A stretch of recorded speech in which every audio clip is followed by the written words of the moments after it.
Hi, I'm Lieutenant Commander Jim Cowan. I'm the physical therapist here at Buds Medical. We see approximately 900 students per month coming through our physical therapy rehab clinic.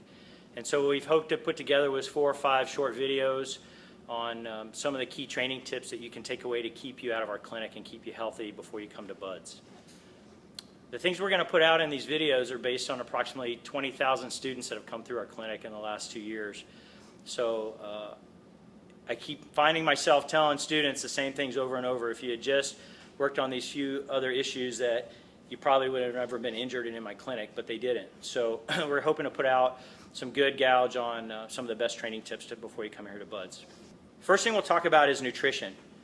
There's absolutely no supplements allowed here at Buds, and you really shouldn't be needing any supplementation as long as you're eating a good diet. The one thing that we do recommend is, with such a high stress fracture rate, is that you take on at least 1,000 milligrams of calcium on a daily basis. And that's very easy to do just drinking 3 glasses of milk. But the nutritionist for all of Special Warfare advises 1,000 milligrams of calcium. And that's important because we have one of the highest stress fracture rates in the world here. Up to 15% of our patients sustain a stress fracture while they're here. And good calcium and strong bones before you get here is a very important part of that. So we do recommend 1,000 milligrams of daily calcium. We also recommend that you can take on 1,000 milligrams of vitamin C, which is easy to do with a good glass of orange juice and some additional fruit.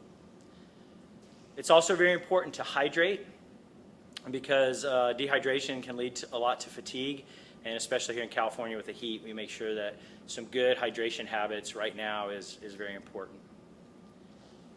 Last thing is a good balanced diet with a lot of color on your plate is all we recommend. You shouldn't need creatine or excessive protein as long as you're eating a balanced diet and a little bit of meat. In fact, some of those types of supplements or excessive protein can be a problem, especially in high heat training here. So to summarize, really all you need from a nutrition aspect is to make sure that you're taking on a good amount of calcium, 1,000 milligrams a day, you're drinking enough water, and that you're really eating a balanced diet with a lot of colors on your plate. So if you do that, you're really ahead of the game in terms of the nutrition that you need. So once again, this is Lieutenant Commander Cowan at Buds, and hoping you stay healthy.